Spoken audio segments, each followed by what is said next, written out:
Hi, my name is Mary. Today FM plays the best music in Lambasa. Today FM rocks. My name is Thomas. I'm here in Nakasi and I like to listen to Today FM because it rocks. My name is Milenia. Today FM rocks here in Singatoka. My name is Alfriti and Today FM rocks here in Tabwa. My name is Mary Jane. I love listening to Today FM here in Ba. Today FM rocks. My name is Ilaiti Ambal and I love listening to Today FM. Today FM rocks here in Osur. Today's hit music on Today FM. In the news tonight, PM warns unlawful companies. Wangai Nambete reveals deadly disease figures. And controversy brews over SDA's score. From the studios of FBC Suva, Jackie Spate.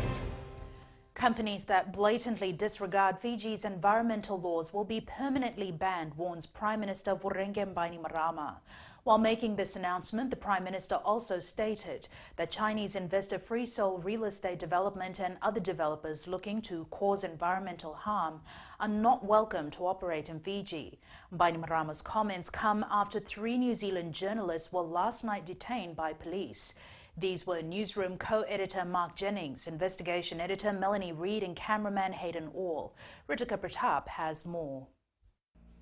The government has been considering a law which will be urgently introduced in the next session of Parliament to permanently ban such law-breaking companies. We will not tolerate any attempts to violate the historic environmental protections enshrined in our Constitution.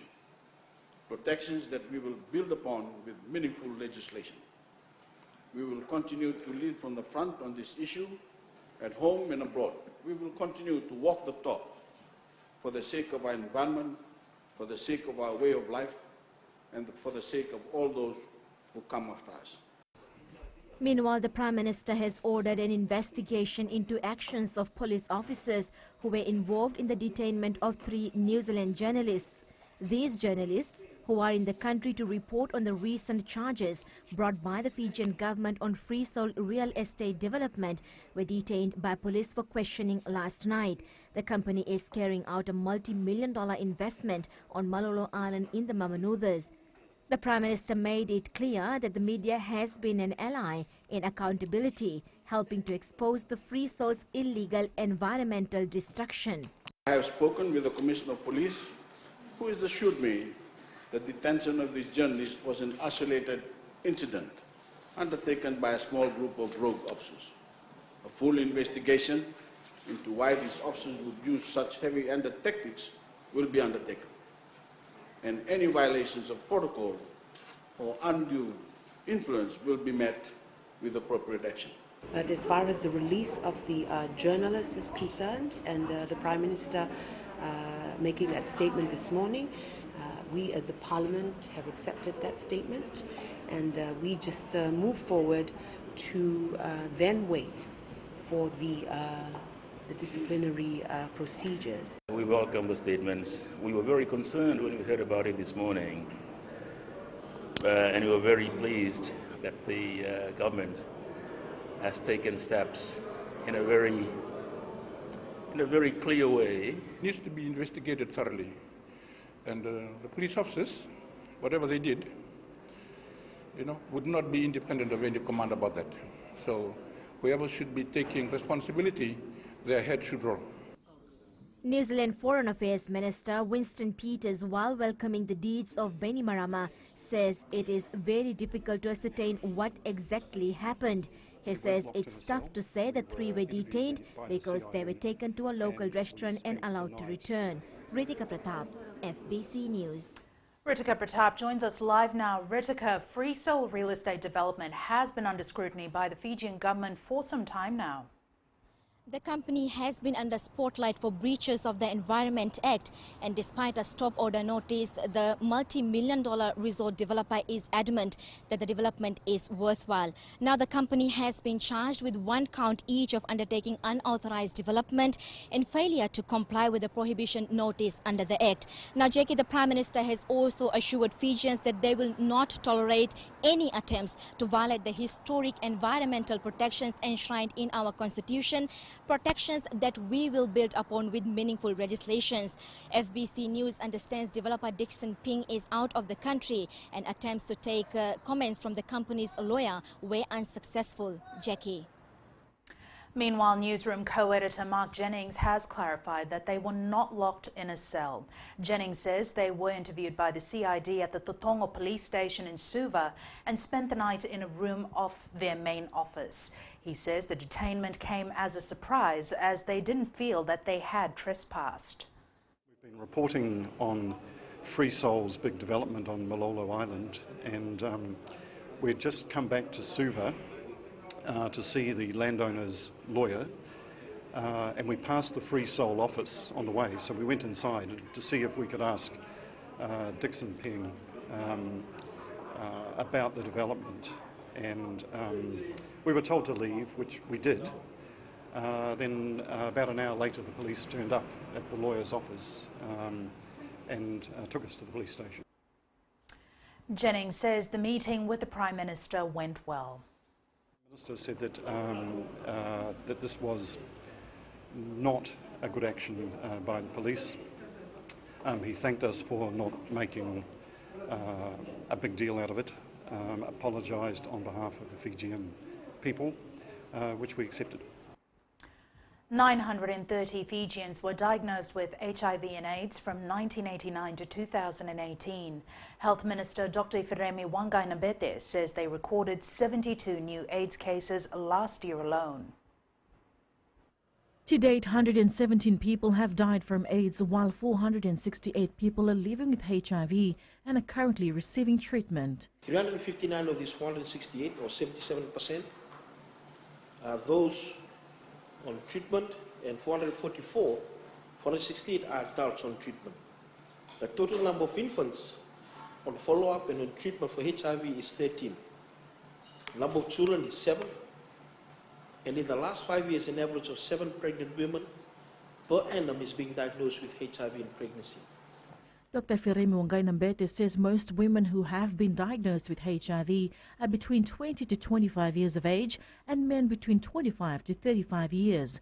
He says the ministry has work and plans in place to reduce this. In terms of the clinical approach, HIV clinical services continues to be provided by specialists and nurses who have continued to undergo capacity building programs. Laboratory services support are in place and continues to provide, and we are currently working with divisional laboratories to increase their capacity for viral load testing and early infant diagnosis, and we are gradually expanding to other divisional hospitals.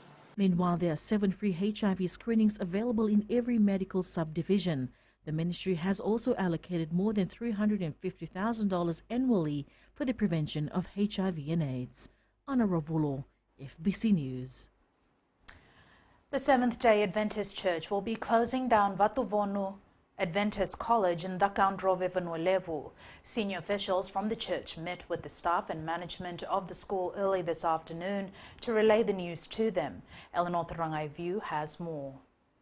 In the meeting this afternoon, the teaching staff at Vatuvonu Adventist College were told to vacate the school premises once Term 1 ends and not to return to school for Term 2.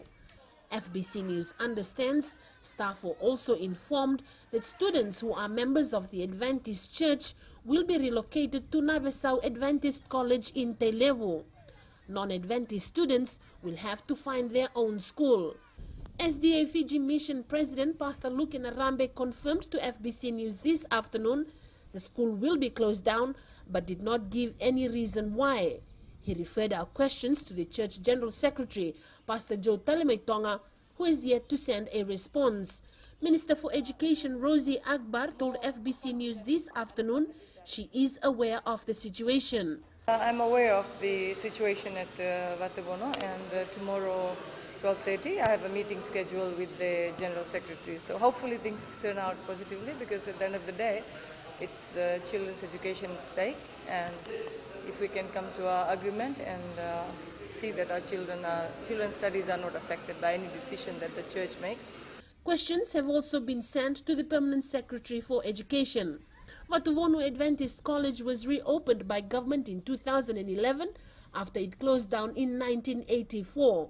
Located about 3 hours out of Savusavu town, the school has a roll of 178 students from year 9 to 13 with 21 teachers. There are 48 boarding students who come from as far as Suva, Boa, Savusavu, Tabiuni and Natewa. Eleanor Turangaiviu, FBC News. The opposition leader Sitiveni Rambuka has admitted that he has no evidence of corruption, in which he accused the government of in a Facebook rant earlier in the week. Rambuka has also admitted that his official Facebook page is sometimes administered by other people in the opposition chambers, but would not tell FBC News who these people were. Kelly Vadala reports. It's this Facebook rant about government and corruption that Sitiveni Rambuka says was written by someone in the opposition chambers. Do you know who the administrator is, sir? Huh? Do you know who the administrator is? You mentioned about the... My office, my page. Yes, your page. Goes the office. Sir, so you approve with everything they say? They have to give it to me now, yeah. I stand by what they have said. From now on, they have to continue to give it to me before they post it. They post it, but it's posted under your name, sir? Yes. So you approve of everything that's been... Yes. FBC News went to the opposition chambers to find the mysterious author of this post, but Sudelpa youth activist Ben Daveta wanted to see the screenshot in question. Daveta's only response was to ask FBC News if the post was still up. FBC News asked Rambuka if he had evidence of corruption in order to take the matter to court. It'll depend on what we find out.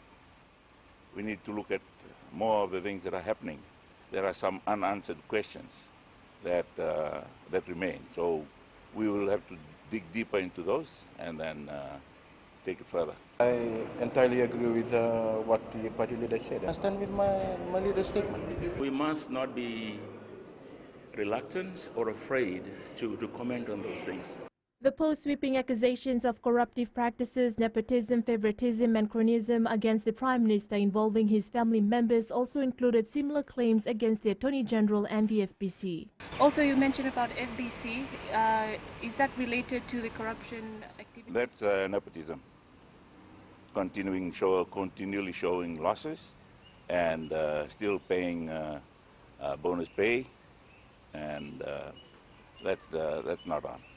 The post was removed earlier in the week from Rambuka's official page. We don't know if it was Rambuka or the admins of his page that removed it, but we do know tonight that Rambuka is not going to take the matter to court to prove his accusations of corruption, because he says he needs to dig deeper as he simply doesn't have enough evidence despite his claims. Kelly Badala, FBC News. Still to come, Chaudhry guilty of contempt of court. And concerns raised against company directors. Details after the break.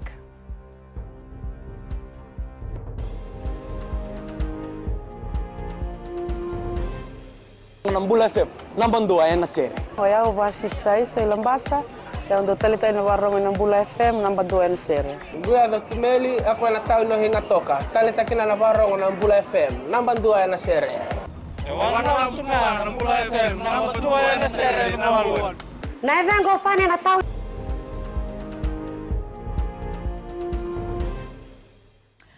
Lawyer Rajendra Chaudhry, who made comments against the judiciary on social media, has been found guilty of contempt of court.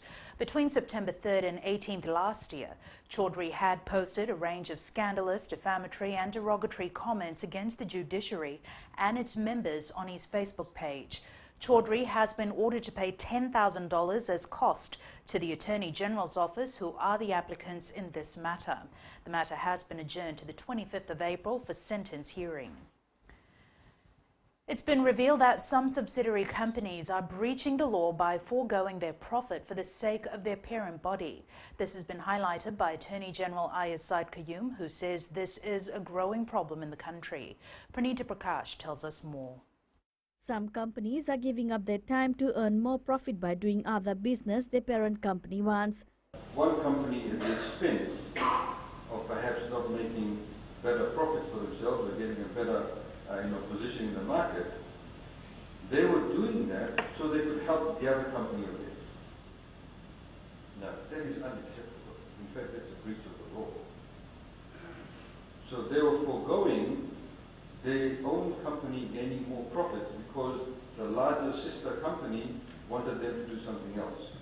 Concerns have also been raised against company directors sitting on numerous boards. It is in respect of subsidiary companies and what are the duties and responsibilities of board members, and who may actually be sitting on the parent company, but also sitting as a board member on the subsidiary company. So sometimes there are actually conflicts. The Attorney General says these issues need to be critically looked at. Meanwhile, more than 200 business executives are part of the inaugural Pacific Governance Summit held in Suva today, aimed at promoting corporate governance. Pranita Prakash, FBC News. The Air Terminal Services Limited CEO Harry Mani says they have security and surveillance in place to ensure people's luggage are safe at the Nandi International Airport. In light of the recent report of alleged theft of some of the items of the Russian Sevens team a week ago at Nandi Airport, Mani told FBC News that thorough checks were conducted by police on the staff of ATS. The company was under the spotlight after Waisale Serevi's daughter Asinate posted on her Facebook account that items stolen included clothes, cleats, runners and speakers. She further said that this act was shameful and disrespectful. However, Harry Mani says that it's also very difficult for these issues to happen, as the time frame for any luggage to travel from one point to another takes less than an hour. Fiji Airports Limited and police carried out searches on all the lockers of our employees at the airside, and I think they did that on Fiji Link. And by Wednesday, they've said that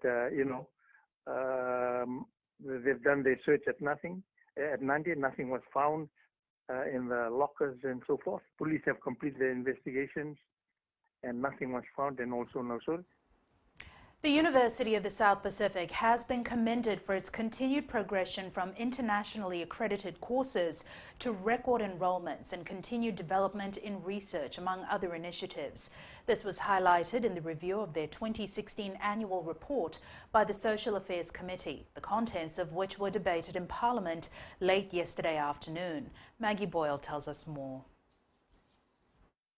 The regional institution hit many high notes 3 years ago, all the while being more inclusive. 18 programs offered by USP has been internationally accredited, and 4 programs were recognized. These themes include Pacific cultures and society, Pacific oceans and natural resources, environment, sustainable development and climate change. At graduation of 3,224 students, 1,861 were women, and 1,363 were men. In other words, there are far more women than men graduating out of the universities. 11 graduates who had declared disability. Opposition MPs noted some areas for improvement, from course modes to the use of the Student Association funding. It would be good for the committee or for the university to relook at that, this drive towards distance learning rather than face-to-face. On performance audit, Mr. Speaker, sir, I think USP needs a very thorough staff audit. Advocating for those students to have access to those funds that they can then decide what to do with it. There was bipartisan agreement, though, on some of USP's ongoing challenges. But I don't see anything in the report that details how the university was going to expand its infrastructure and facilities to cater for this continuous growth. Accommodation is a problem. It's not something that you can deal with overnight, because if you look at USP and FNU's enrollment rate, every year is increasing. Meanwhile, the university boasted record enrollment in 2016 of 27,642 students. Maggie Boyle, FBC News. Coming up in sports later with Jamie, an update on the Fiji Sevens lineup for the Hong Kong Sevens. But first, Rachel is here with business. Thanks, Jackie. Good evening, and coming up after the break.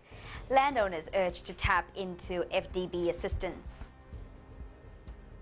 And in growing Fiji, plans in place to establish Carver Corporation. Stay with us.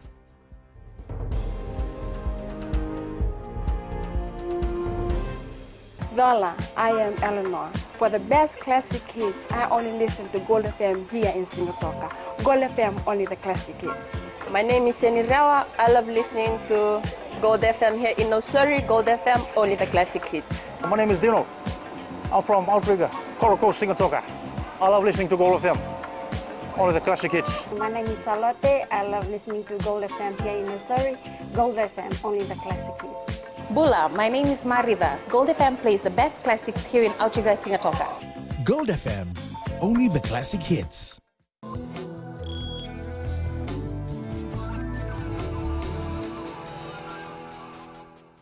Leading business tonight, developing Ethiopia land and resources will only come to realization through proper funding. This was highlighted by Fisheries Minister Semikore Levasa, calling on Ethiopia landowners to tap into the financial assistance provided by the Fiji Development Bank. Here's more details. The minister is encouraging landowners to make use of the assistance provided by the FDB for innovative financial solutions. Basically, to stand up, go to the Fiji Development Bank, get financing, and then develop our resources. Without that, we will be discussing the development of our assets and land in this parliament, and it will not come to anything. Opposition MP Moses Bulatavu urged the government to reinstate the previous initiative aimed towards assisting Ethiopia and Rotuman landowners. Potential indigenous Ethiopians and Rotumans to spring into the commercial sector, given that there were springboards in place. Clarifications were also made on claims that the FDB has shifted its focus from the agriculture sector. What we feel in Sodalpa, Honorable Speaker, is that FDB should realign itself to its original intention. I just don't know what is capping about, and that is what I want to add. There's a lot of assistance from the government to the growers. The FDB provides financial and advisory services, particularly in the development of agriculture, commerce and industry. The total value of Life Insurance Corporation of India's investment in Fiji increased to $587 million last year. The LICI has contributed to the development of the Fijian economy with its investments mostly in infrastructure. Meanwhile, LICI today announced an all-time high bonus of more than $12 million amongst its Fijian policyholders. General Manager Sanjay Dayal says this is an increase of 8.24% compared to the same period. Every year we declare bonuses. So on that particular plan, what is the rate? So rate is declared every year, and rate is based on what? Rate is based on surplus. So what we do is a total profit analysis which we do. Accordingly, surplus, 95% of the surplus we distribute depending upon the plans which you have. And we now join Sinifa from HFC Bank with the latest from the money world. The euro held firm against US dollar this morning as hopes of a trade deal between the United States and China bolstered risk appetite globally. Meanwhile, the British pound was kept afloat after the UK Parliament approved legislation to seek a Brexit delay. US economic data published yesterday fell short of market expectations, hindering the US dollar. Services sector activity hit a more than 19-month low in March, and private payrolls grew less than expected, underscoring a loss of momentum in the economy that supports the Federal Reserve's move to suspend interest rate hikes this year.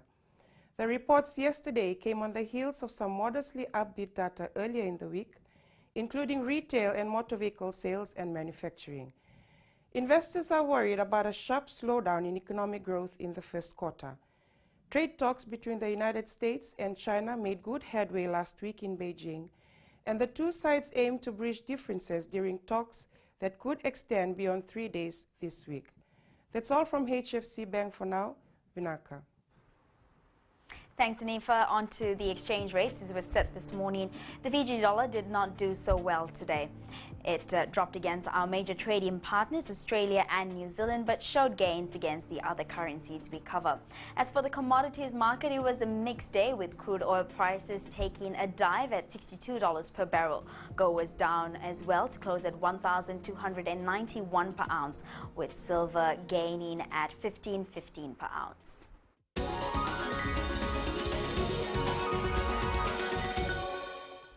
And in growing Fiji tonight, plans to establish a Fiji Kava Corporation have been revealed by the Agriculture Ministry. Minister Dr. Mahendra Reddy, while giving his ministerial statement in Parliament, has revealed major plans to expand the kava industry. Reddy says there have been an influx of income in the rural and interior of Fiji because of the earnings from kava. He says they're looking at duplicating that format, that of the Fiji Pine Corporation and the Fiji Sugar Corporation, to restructure the industry. We are looking at how we could restructure the industry and kind of using the format of what we have for the Pine Corporation as well as Fiji Sugar Corporation, and probably lead to the establishment of Fiji Kava Corporation.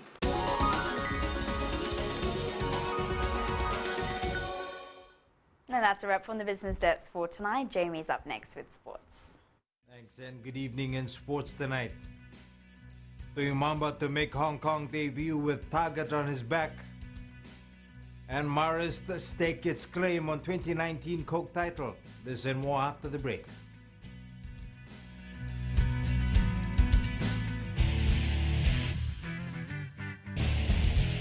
Hi, I'm Jyotishma. I'm from Singatoka. I love listening to Mirchi FM. Mirchi FM is hot.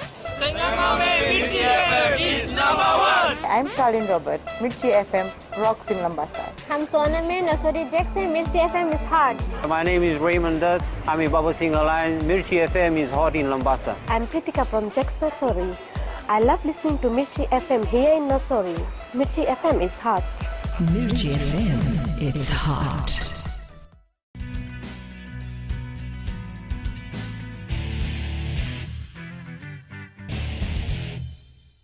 First up tonight, Fiji Airways Sevens coach Gareth Baber has just announced his 13-member squad for the Hong Kong tournament this weekend. Baber maintains his core players, with Napoleon Iratu being dropped from the squad. Captain Paulandrani Sinukula will lead the front line alongside series mainstays Sebuloni Madinadangi and Joshua Wakurunimbili. Joining them in the forwards are Ratu Melinderinalangi, Apenisa the Kaumbalabu and Isoa Tambu.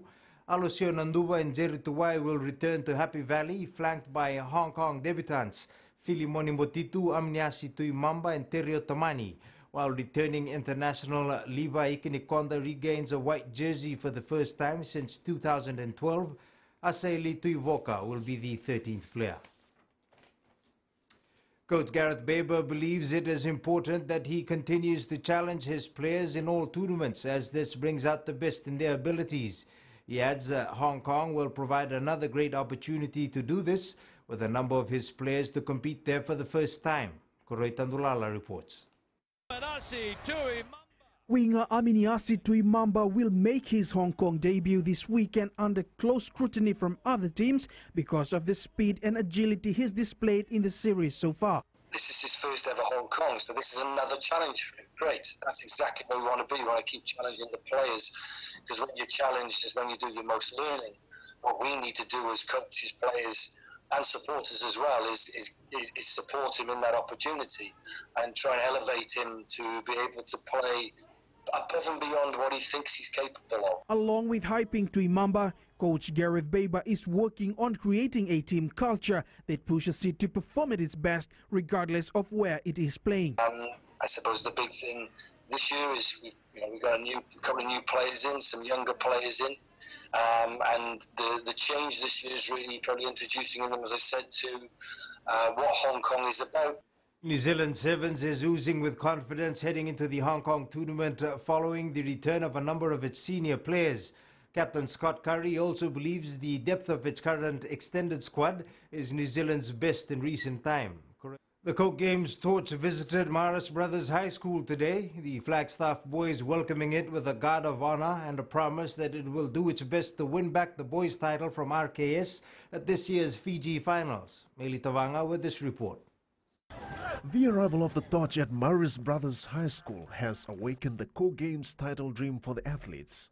The torch today, coming to the school, we're honored to get the torch to the school today, and it symbolizes, our coming back this year, our wanting to come our wanting to come back this year. With just 12 days to the games, the boys from Konikwela have one dream: to bring back lost glory. We've set our targets, we have done what we're supposed to do, and we are prepared, and we'll give our best shot, and we hope, we have faith that the title will return to Flagstaff this year. The torch will rest overnight in Flagstaff before continuing its journey tomorrow to MGM, Nambua Secondary, LDS and Rishikul Sanatan College. I said, what is the father? What is the professor? Yeah. I said, what is the father? What is the professor? Yeah. Meli Tavanga, FBC Sports.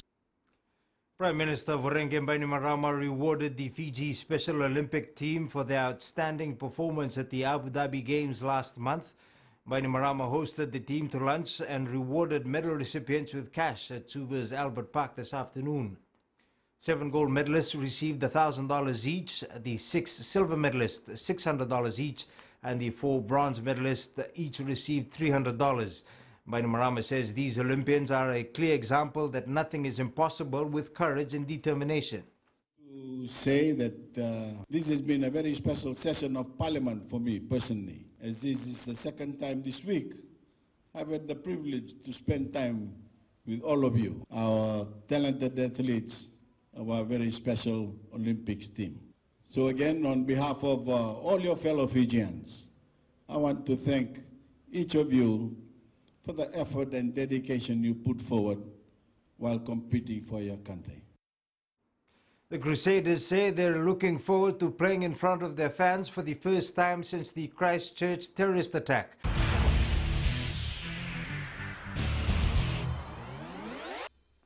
In today's play of the day, Tottenham's Son Heung-min putting his name down in the history books as he scored the first goal at Tottenham's brand new stadium, and he did it in style.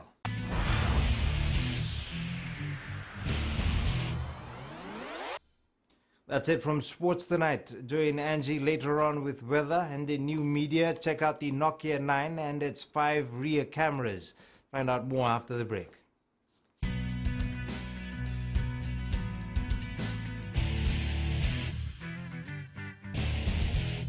मैं नवनीत नंद नंबुआ लुम्बुआ से जैसे प्रेनी note मशहूर है वैसे radio Fiji 2 भी सभी जगह मशहूर है। रेडियो फीजी 2 देश की धड़कन। सीमा नकाशी से मैं रेडियो फीजी 2 पसंद करती हूँ सुनने के लिए। रेडियो फीजी 2 देश की धड़कन। मैं हूँ अंकल किंग सिंगाटोका टाउन के टैक्सी ड्राइवर। जैसे रग्बी फेमस है वैसे रेडियो फीजी 2 फेमस है। रेडियो फीजी 2 देश की धड़कन।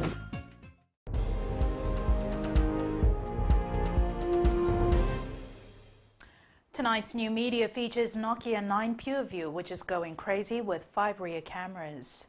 It's weather time now with Angie.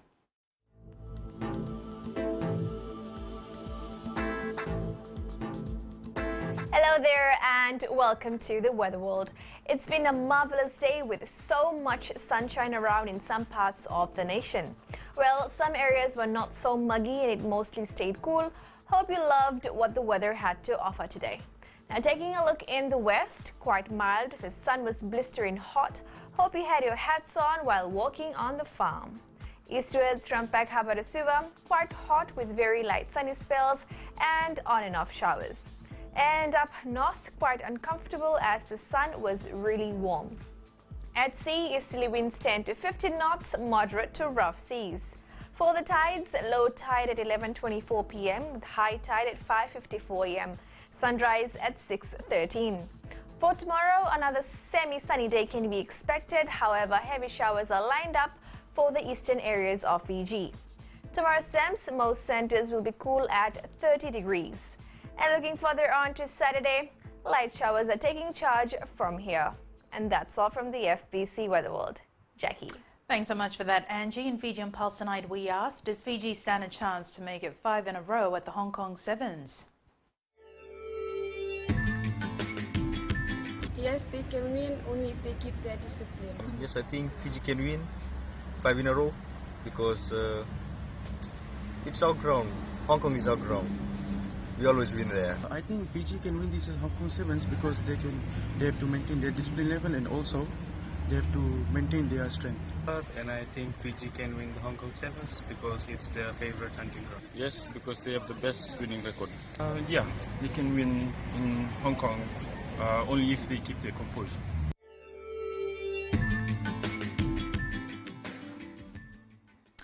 In the world of the weird and the wonderful, growing up, Mildred Sandon always loved horses, but she didn't have much of a chance to ride them. She decided this would be the year, telling her family at Christmas she wants to ride a horse by Christmas. So her granddaughter stepped in to make it happen for the 93-year-old grandmother. Recapping the main stories for tonight, PM warns unlawful companies. Wangai Nambete reveals deadly disease figures. And I have no evidence, says Rumbuka. Now for these stories and others, you can tune in daily to our sister radio station Gold FM. To our poll question segment this week, we're asking, should people stop making hateful and racist comments on social media? Visit our FBC website to answer. Before we go, our shot of the day sent in by Johnny Singular all the way from Bao. You can send us newsworthy pictures and videos on email fbcnews@fbc.com.fj. You can also follow and tweet us your news tips at FBC_news or simply hashtag FBC News. That was your FBC News for tonight. From the team and I, good night.